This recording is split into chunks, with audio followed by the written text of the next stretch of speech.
and every morning at 9 a.m. with the Lions Villain Report during the season right here. Thank you, everybody, for joining me. We are broadcasting live into the Detroit Lions, the Lions Villain Squad. 51,000 villains, ladies and gentlemen. Thank you very much for supporting this page. We appreciate you for liking and subscribing and following and sharing this content. Any way that we can help get out to the other Lion fans in the world right there. We're broadcasting live into the Detroit Lions News Podcast.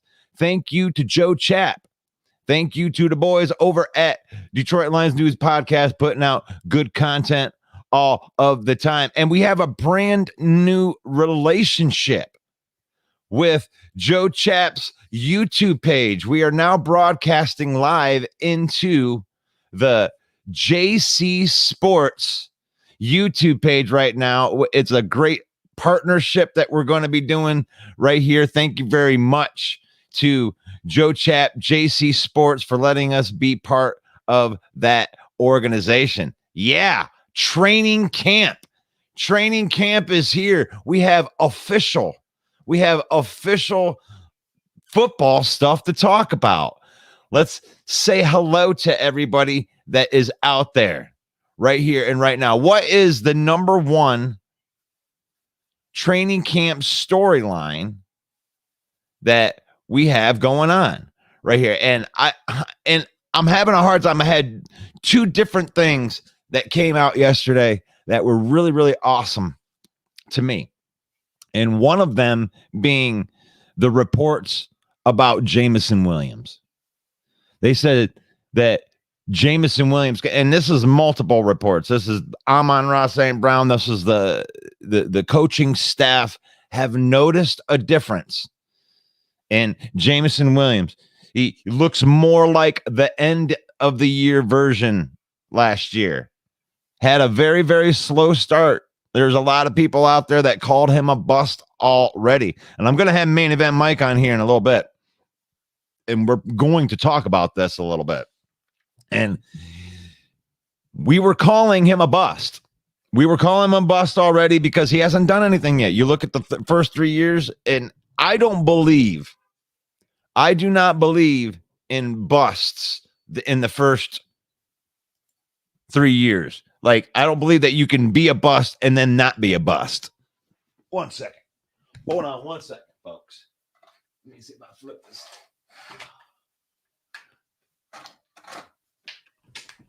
All right. There we go.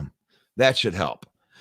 Now, much better. Much, much better right there. Yeah, Jameson Williams has been widely considered a bust by a lot of people. I don't know if you're one of those people. How do you feel about Jameson Williams with this Lions team?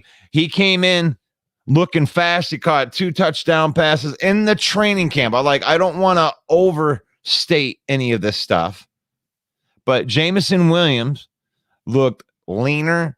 He looked more explosive in the first training camp, and he completely stood out. His speed is undeniable. This guy is going to take this league over. And I don't care how much of a homer that you think it is. Oh, you said that last year. It sounds like you and Justin Fields. Oh, you got the next best guy, no matter what, right? But here's the thing.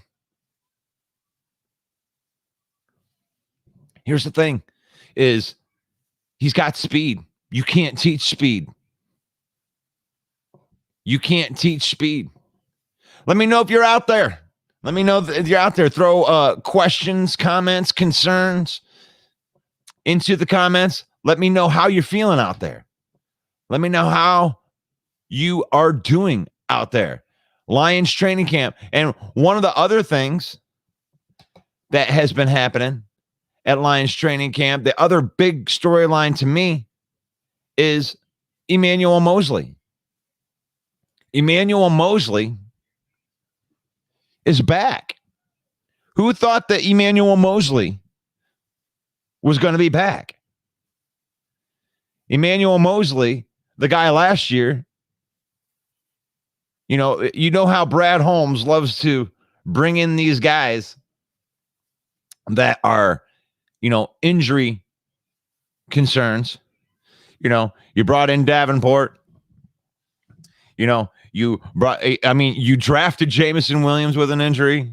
Josh Pascal had an injury when you brought him in. Emmanuel Mosley tore his ACL in San Francisco. They bring him over here, and he rehabs the entire thing, and then he goes out for 2 plays and tears his other ACL. And I know, just by being with Sports Talk Radio here, that you thought that Emmanuel Mosley was dead. You thought Emmanuel Mosley was done because, he tore his other ACL.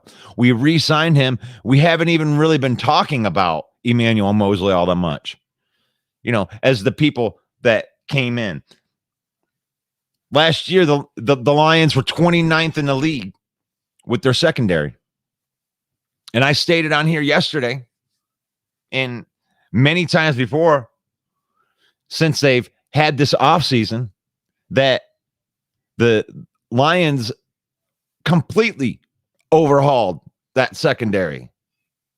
As a matter of fact, yesterday I said they have 4 players that they brought in that are better than the best player that they brought in last year, Cameron Sutton. Cameron Sutton was probably the best cornerback out of last year, and we had 4 players. But now I would say that we have 5 players that were better than Cameron Sutton. Now, Cameron Sutton wasn't that good. So don't have me overstate this. Oh, I forgot. Don't have me overstate this. I think I have to be able to send this to. All right. I got to send a link to my boy, Main Event Mike, here. Let me see if I can get in here, because I want to have a conversation with you. Let me know what you think so far with, the Lions training camp after 2 days. Dan Campbell spoke, and it's looking good. Let me get in here. Main Event Mike. Give me 1 second right here. Because I want to have a conversation with you. I want to have a conversation with Main Event Mike. Here is the link. I put it into. All right. So let me know what you think out there with the Lions training camp. I'm sorry, that was a little bit there. We got fun. Finally got Steve in the house. Speed doesn't really count, though. It doesn't? Come on, Steve. Really, speed doesn't count? I listen to you guys talk about how Christian Watson is faster than everybody and you got a better team than everybody. Speed doesn't count? Speed doesn't count. Elise Memes. Good morning, Russell. Good morning, villains. It's a great day to be a Lions fan. It is. But Lions says, but I won't call Jamison Williams a bust just yet. Yeah, our team, our fan base, the Lions fan base, has been through a lot. I mean, there are a lot of Lions fans that do believe in this team. But there are some Lion fans that just kind of believe in the old stigma of the Lions, where they just, it's hard to win the division 2 years in a row in today's NFL. I mean, I would say that this had even, I think that this is in today's NFL is a lot easier to succeed like that.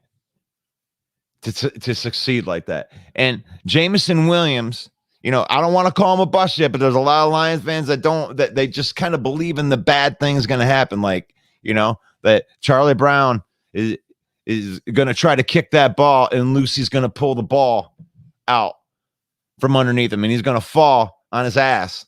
And that some Lion fans believe that we're damned to that. And I don't believe that. I don't believe in any of that crazy, like you're destined for not greatness, I guess. Ungreatness. I don't think that that's this franchise. I think that since Dan Campbell has came in and taken over, that it's different. It is different. There's main event Mike. What's going on? Say hello to my little friend. Good morning, brother. How are you? I get on the phone with you and you're like, hey, send me a link. And then I totally didn't send you a link. So It's all right. The whole internet's scared of my takes. No, they are. They are. I just to catch up this speed right here, just so everybody that just came in, we just started a new partnership with JC Sports. That is a YouTube channel. We would love you to go over and subscribe. It's becoming bigger and bigger. Mike, what do you think of this new JC Sports partnership? First of all, oh man, this is huge news for the Villain Squad, Russ. I'm so excited about it. It's going to put us in front of a lot more people on a platform where we haven't been able to really get going so much. So we've been directing people to our @Villain Squad joins forces with JC Sports, and we're becoming a collective. We're becoming a coalition of like-minded sports fans that want to deliver high-quality content to the masses. So this is a great thing for our viewers. This is also a great thing for us personally. So I love it. It's a beautiful thing. It's a beautiful day to be a Lions fan. We actually have had like real reports. Like it's amazing. Like real stuff was happening, Mike. And one of the things I wanted to get to right off the bat, I got to get your take on this because it's so polarizing with the man Jameson Williams. And the glowing reports out of the first day of training camp yesterday is this guy looks lean, mean. He looks faster than he was last year, and he just torched the entire. Jared Goff threw a ball 65 yards in the air. Perfect, stride for stride, right into his hands. He caught it with his hands, and he looks like a completely different player when it comes with Jameson Williams. I know it's just training camp, but I mean, you can't. Speed pops off even without pads. Right. But I think you nailed it when you said polarizing, because Jameson Williams is exactly that. He splits this fan base down the middle sometimes, and I'm guilty of being on the other side of that line, calling him a bust, right? I mean, half the Lions fan thinks he's a bust, half the thinks, oh, he's going to be the greatest thing. We expect his target share to rise dramatically this year, right? He's going to be penciled in immediately as the number 2 receiver. He's going to be getting number 2 targets.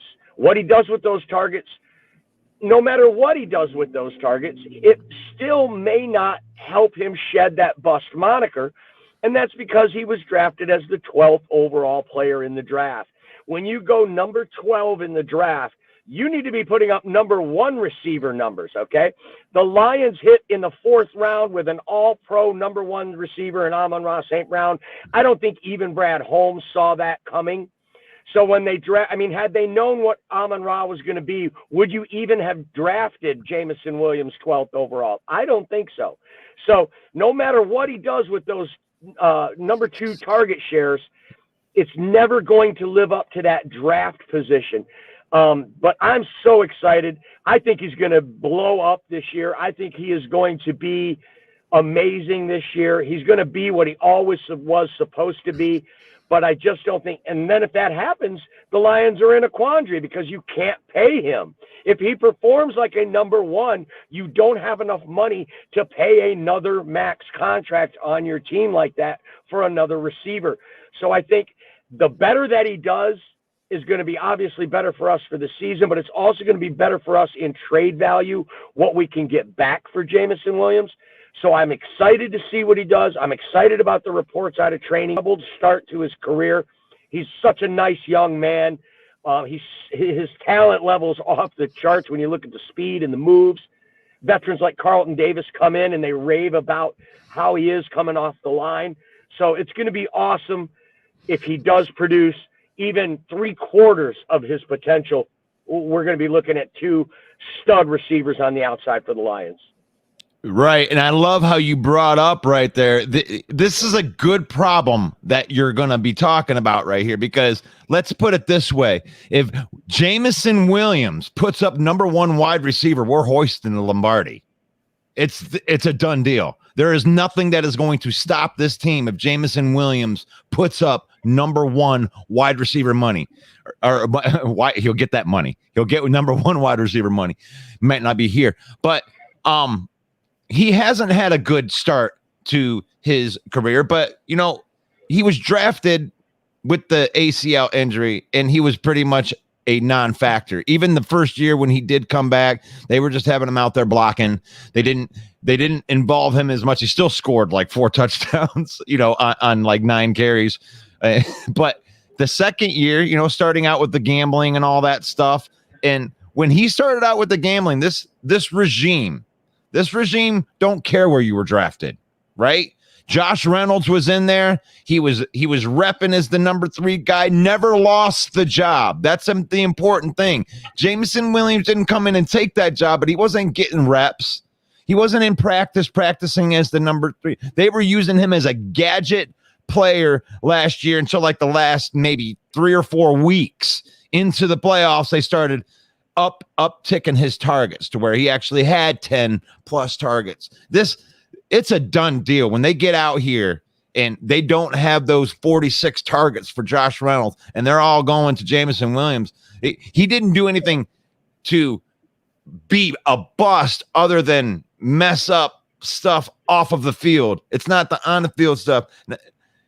Maybe last year he had trouble catching a ball a little bit, right? And that's the one thing about Dan Campbell when he comes in and he makes a glowing, recommendation here for Jameson Williams, right? Jameson, oh, it's so good. And then everyone says stuff like, oh, yeah, you just whatever. Dan Campbell doesn't do that, guys.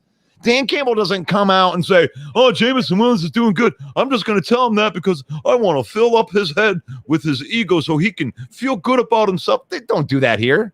We don't do that here. Amon-Ra St. Brown on the podium yesterday. The smirk that he had on his face where he's like, I know he's coming out. I know he's breaking out this year. He had this look on his face like he knew something that you don't know. Jameson Williams is ready. And I'm going to go out there. I will look stupid. I'll take it. He is not a bust. He's about ready to be a top 10 wide receiver in this league market. Wow, top 10. Top 10. That's still such a great take, though, Russ. Jameson Williams, but we'll go back to what you said, that you said if he does put up those kind of numbers, you think we're hoisting the Lombardi. There's so many other factors that go in there, like the defense, right? I mean, if this defense doesn't come through, it doesn't matter what kind of numbers he puts up. If this defense played like it did last year in the secondary, we're not going to the Super Bowl again, okay, period. But I love what you said about Dan Campbell and the way he attacks players. Let's look back 2 years ago when he was rehabbing from the ACL, and Dan Campbell said, yeah, he's got a lot of work to do. Last year, he comes in, Dan Campbell says, he's developing. We like what we see. He's still got a long way to go. Now what is Dan Campbell saying? Because he's going to give it to you straight, to your point, Russ. He's not going to sugarcoat. He's not going to pump the player's head or the media full of smoke. And he's being cautious with his words right now about Jameson Williams.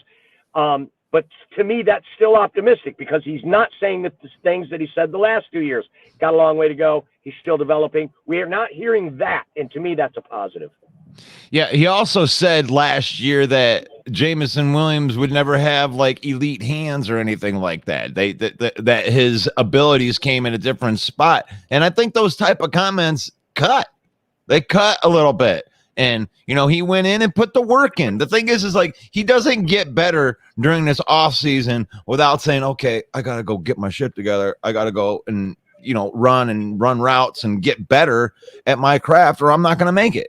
And he took on the challenge and was able to do something with it. But you brought up defense, which is a great segue and to the second part in here, which is one of the biggest surprises. And I don't know if this is a big surprise to everybody else, but Emmanuel Mosley was with the ones practicing in the middle of that secondary. Emmanuel Mosley. Who thought anything about Emmanuel Mosley? Is that a big surprise to you like it is to me?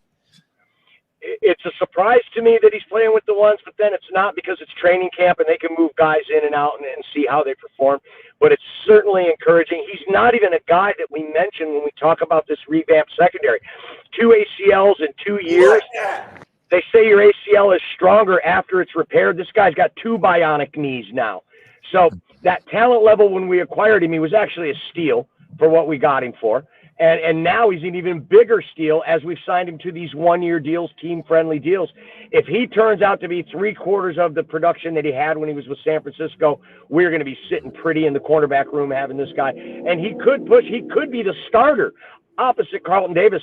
Interesting, some comments came out today from Justin Rogers, a journalist formerly of the Detroit News, I believe, who said that Amik Robertson, Carlton Davis, that Brian Branch is going to go to safety, just like you predicted, Russ. I predicted he'd play nickel, but Dan Campbell actually came out and was quoted as saying, you can make a lot of plays at nickel, but you can make even more at safety. So if Brian Branch does move back to safety, that definitely frees up some spots where Emmanuel Mosley could be a starter, and we could see Rakestraw or Terrion Arnold playing in the slot.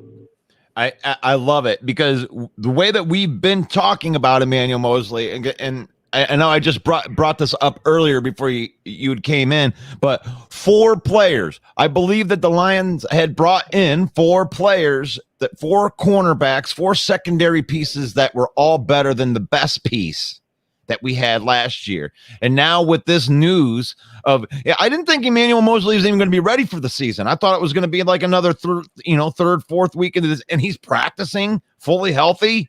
Another cornerback.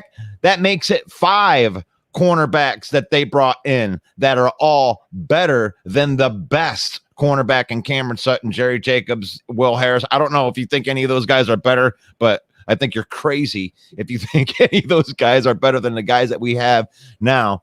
Draft 1, round 1, round 2 with the 2 of the top 5 cornerbacks in the country. You bring in Carlton Davis, who's a proven veteran, Amik Robertson, who's a proven veteran, Emmanuel Mosley, who's a proven veteran. I mean, this team, I think that the secondary, the defense is going to take the biggest step. I mean, the offense was already a top 5 offense. Jameson Williams really does push them over the edge to be like, oh, what the hell are we going to do to stop this offense type of thing? But the defense, when you got a line that was top 10 in the entire league in pressures and 29th in the league in secondary, that those improvements on the secondary are going to lead to more sacks. I just know it. Mike. I just know that they're going to get better production out of that secondary this year. And I love this comment you got from one of your viewers, says Mosley could be comeback player of the year from Steve. That's such a great comment. I mean, let's face it, if he does start and he plays at a frontline starter level all year after coming off 2 back-to-back ACL, he would definitely be a strong candidate for comeback player of the year. If he goes to the Pro Bowl or plays at that level, he'd be a lock for comeback player of the year, I would think. But then again, DeMar Hamlin actually died on the field and didn't win the award. So I'm a little fuzzy on what it takes. Yeah, comeback player of the year would be that would be an understatement right there for where he came from. You know, rehabbing not 1 but 2 ACL injuries, and if he makes any kind of impact, if he's a depth piece that contributes on a positive level, it's going to be more than any Lion fan, or I mean any other fan would have thought for that reason. You know, top storylines for the Lions right here, and I'm gonna put a shout out right here to some of our guys in there. What's up, Jonathan Allen? Watch out for my boy this year, and I'm sure he's got to be talking about Jameson Williams, baby.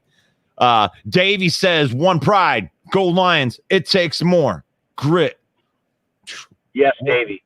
You like that? Will be the 2. You like that? Jameson Williams will be the 2. You like that? I don't know.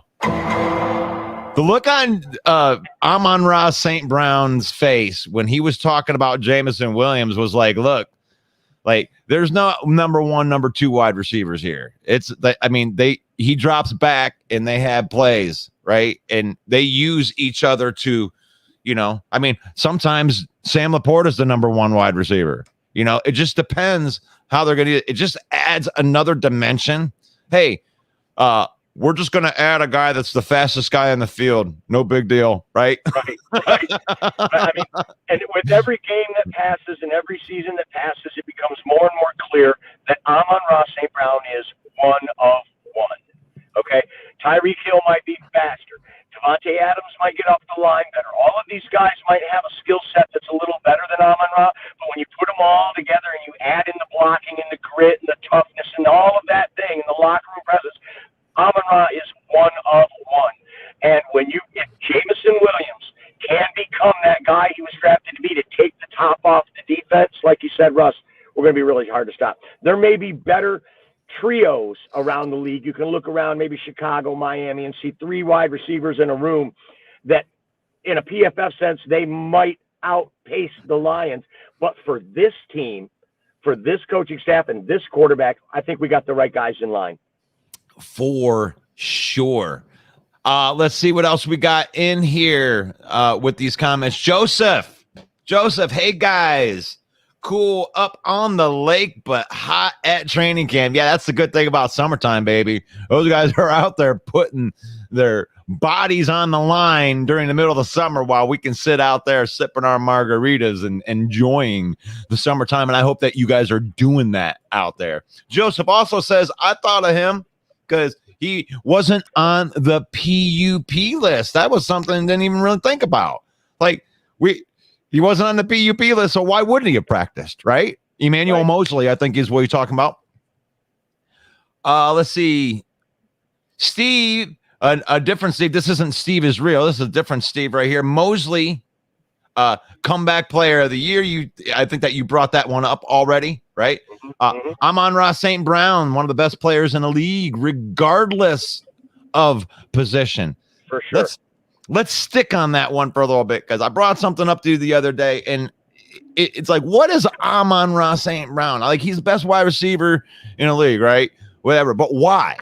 Right? Like, well, there's other wide receivers that are more talented. Yes, because they are elite at different things, right? Like Justin Jefferson is elite at route running and catching the football right there. Some of the guys are, elite speed, like Jameson Williams. Some people have elite hands where they could just catch the ball. I think Amon-Ra is in that category. But what he does the best, better than anybody in the NFL, regardless of position, is he's an elite preparer, an elite getting 1% better every day type of guy. Now, I know all of the guys do it. All the guys are like, yeah, let's get 1% better. It's a nice thing to say, but Amon-Ra St. Brown embodies that, to where it's like, okay, I want to get, a half a second faster out of my break. He'll work on that. He'll put a regimen in. That's what his father taught him, made him an elite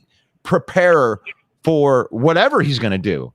Not just football, whatever he's doing, he is an elite preparer in that. What do you think about that statement, Mike? No, and I love your allusion to his dad, not only a preparer, but a taskmaster, right? His parents, if you watch the Receiver documentary series on Netflix, you'll see they regimented things for their kids, not just physical activities, but mental preparation as well, vocabulary lists every day. And you couldn't do anything unless these tasks were knocked off. You had to do your workout. You had to do your schoolwork. You had to do all these things. And you don't get anything, no reward at all, unless these things are checked off. So, folks, if you got young kids out there, take a page from that. Make your kids taskmasters, give them rewards after they complete what they're supposed to do, and it ingrains that into their character. And that's what Russell Wayne is talking about this morning, the character of Amon-Ra St. Brown. That is what is elite with Amon-Ra, is his character. By the power of Ra. And there's Elise meme memes right there with the sun god shineth upon us. I forgot. By the power of Ra. That I had that drop. Oh my gosh. Let's see. Did I already read this one? Oh, that Lions Hulk Hogan theme floating around is correct. I'm gonna be dead ass with you, brother. I'm not gonna say that last part in there, but you can just pick it. That's right, brother. I'm a. Okay. I think you could say erect on the internet. Yeah, that's right. All the steroids make his muscles erect. There you go. Nice. Amon Ra has some of that little brother motivation too. He is a beast, and when you talk about these, which is number one, who's number two, who's got the best three wide receivers? Like if Jamison Williams is him, like he breaks out this year, our top wide receivers would be J-Mo, Amon Ra, and Laporta, and I don't know what's better than that. Like. If Jameson, Khalif Raymond in the slot is just sweetening the deal. Big third down receiver, good possession receiver, always makes a big play when it's needed. May only get 3 or 4 catches in a game, but they're always big time catches when he does. They love him. The coaching staff loves Khalif Raymond. And he's a guy that doesn't get talked about a lot. Donovan Peoples-Jones moved to the PUP list. Don't read nothing into that, folks. Excuse me. He's a veteran. This is training camp.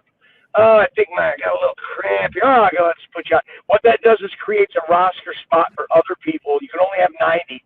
So you move that guy who's got a guaranteed roster spot over to that list so that you can get a look at some of these other guys. Donovan Peoples-Jones is going to be right in the mix. He's a great blocking wide receiver.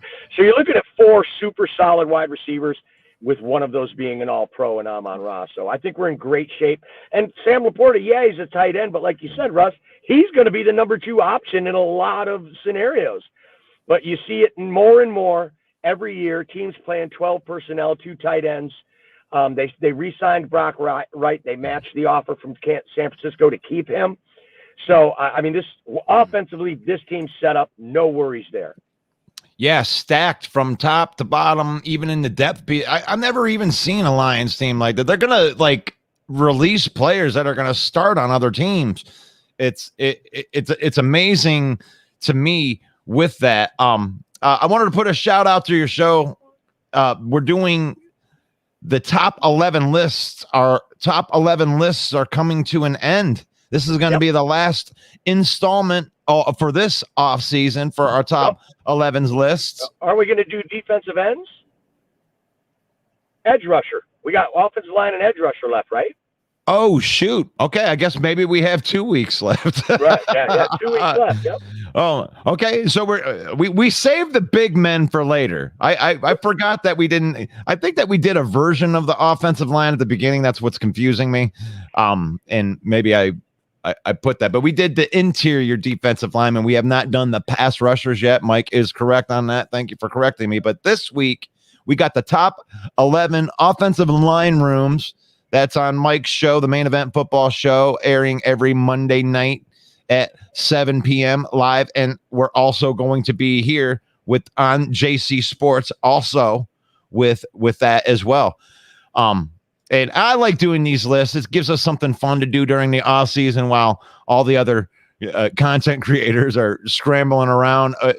We got kind of a built-in, yearly thing that we're going to be doing here when we're going to go through our list. They may not all be the position lists, but we will be doing top 11 lists all through the off season next year when we get through here. Now that we are moving along right here, we have another question. I don't think I've asked this one to you, even though it's a real fast one, but who gets signed next by Brad Holmes?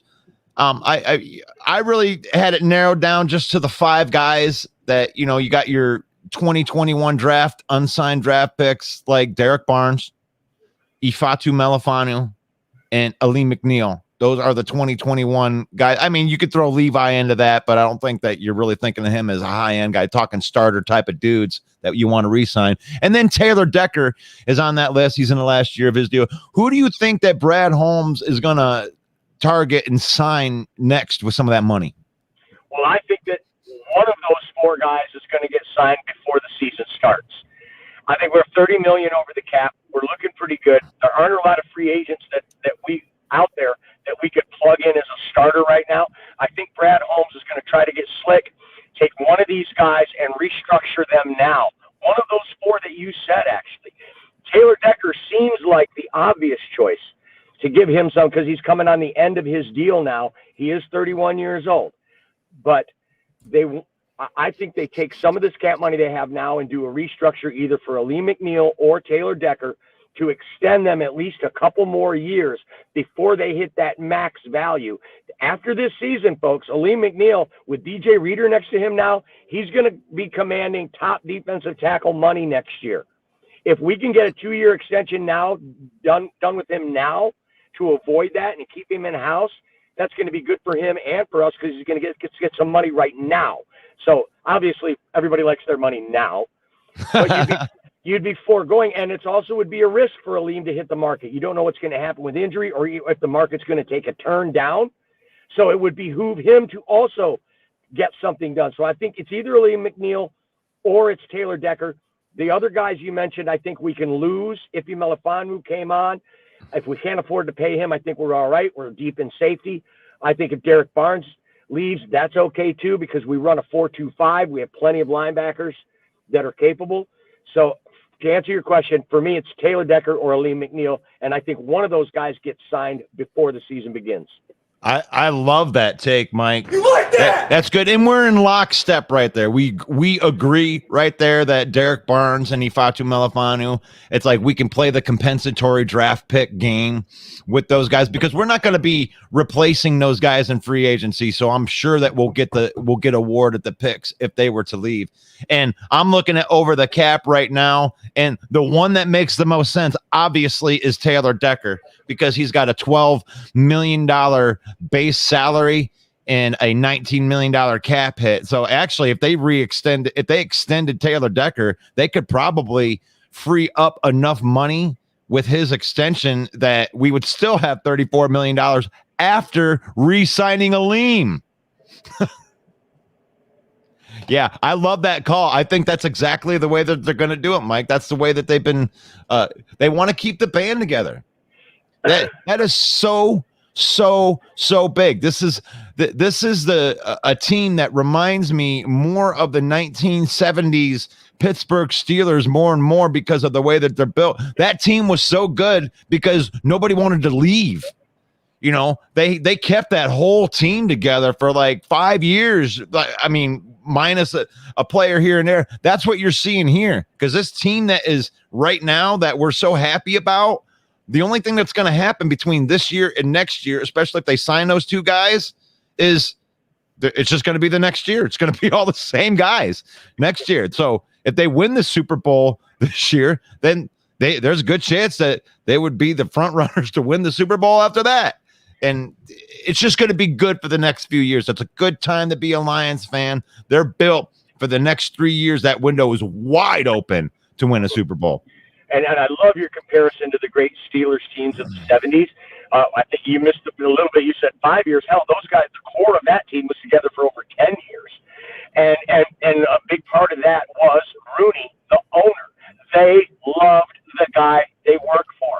Just like you, just like me, people don't quit their jobs. They quit their bosses. And everybody loved Mr. Rooney, and they loved working for him, and they loved playing for him. And when you win Super Bowls, that makes it worth it to take a little less in your contract to go to another team when you can be a winner and stay with these guys that you've built up, and they're like family. You're looking at Rooney, Chuck Noll. I mean, and you go down the list, Joe Green, Lambert, Ham, Mel Blount. These guys were all more than 10 years with the team when they could have gone somewhere else and made more money, perhaps.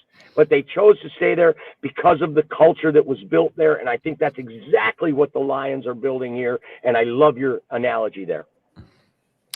Right on. So here we are. I've made it to the end of my topics for today. And I don't know. I'm digging being back in here at the 5 day a week type of thing right here. And not all these shows are going to be a full hour. Sometimes we just gasp and get gab and get all these things done. Is there anything else, Mike, that you would like to hit before we start I'm going to get to these comments. We're going to finish out the day with a little bit and see what they got going in the comments. But you got anything else you want to add, Mike?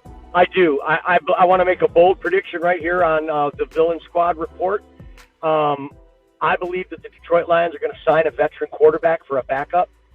I think that Nate Sudfeld is not going to be here when the season starts, and Hendon Hooker may not be ready. I think they bring in a veteran QB, maybe a Ryan Tannehill, somebody that somebody has some familiarity with in the coaching staff. That's my bold prediction. I think the Lions will bring in a veteran QB for a backup. All right. I'll say something to that because I didn't say anything about that, but they did say that Hendon Hooker had a very, very good day in practice yesterday. It was his best practice as the backup quarterback. And I don't agree with you on that. I don't think that they're going to sign a better. Yeah, but I mean, there's part of me, there's a smaller percentage. There's more part of me that thinks that they won't than they will. But if they do, I get it. Because you got to have a capable guy. And if he ain't ready after these 6 weeks of, the dog days of summer, then they got to go do something else because. All right, but look, though, the window for a Super Bowl team is small, right? You've got to do so many things right just to get into that window. And Brad Holmes has done all of those things. He's made a fluid salary cap. He's got guys working on rookie deals. He's hit on late draft picks. He's done all the things you need to do. You also have to ensure the quarterback position with a veteran presence, somebody that can step in and win games for you if your QB goes down, to keep that Super Bowl window open. As talented as Hendon Hooker might be, it's just a stretch for me to go into the season with him never taking an NFL snap as our hope if Goff were to go down. Yeah, I feel you on that, but here's the thing that I have with having the confidence in that is that's just what Brad Holmes has been doing. Like when everybody else wants you to go out and get a Chase Young and get a named guy that is going to make you feel all fluffy and fuzzy inside, they just like, well, we've been developing our guys. We like our guys. Like, I mean, that's kind of the way that they just kind of handle it, whether we want it or not, right? Like you want that. And that's like this move that they made here with bringing in Ike Becker. I don't know how to say his last name, but he's a Becker. So like you bring in a guy like that, that's a concern that you had a few weeks ago. And then when they had Manu ends up going on to the NFI list, they immediately go out and sign Ike Becker, who has experience in starting playoff games as a guard. So now that depth thing looks a lot different now because you slide those younger players down that depth chart just a little bit. And that's what they do. Right. And that's where I do believe you a little bit, because if they don't feel that Hendon Hooker's ready, they got the money. They're going to go out and get a Tannehill or, somebody that has experience, in winning games coming in off the bench. And that's more rare in the NFL than you think, because usually the backup quarterback is just a clipboard holder, just kind of, helping out the starter and everything. But that's a good one, Mike. That's a good one. Let's get into these comments right here. Joseph says Aleem. He's saying Aleem is going to be the next one to be signed. Joseph says 70 Steelers. Sounds good. I know it doesn't fit. Instead of elite defense, we have an elite offense. It's kind of a little bit opposite, but it's the same type of deal where we're drafting, we're developing. They're putting more stock into the guys that we draft and develop. And I love that. Go outside, need another wide receiver. Go to wide receiver. Nah, we like Antoine Green. Yeah, we like our guys. We like the guys that we've been developing. We brought in Isaiah Williams from Illinois. We're going to see how those young guys fight it out at the back end of this depth chart. You know what I'm saying? Stay clean, Goff. That's what Joseph says. That's right. That's what happens when you got a good offensive line. You can keep them clean. You can run the football. You can protect your quarterback that way. Good morning, Russell and Mike. Ken, I think that you guys like it in the morning a little bit better. I'm feeling this. I am feeling the 9 a.m. I think I'm going to enjoy doing. This is going to be my favorite time slot, Mike. and I apologize to everybody from last year while we're trying to figure this out, because we don't know how this thing's going to work. We tried it at 11 o'clock. It was working decent at 11 o'clock. And then Jeremy Ballberg took over for a minute over there, and I went to 3 o'clock, and that didn't work at all.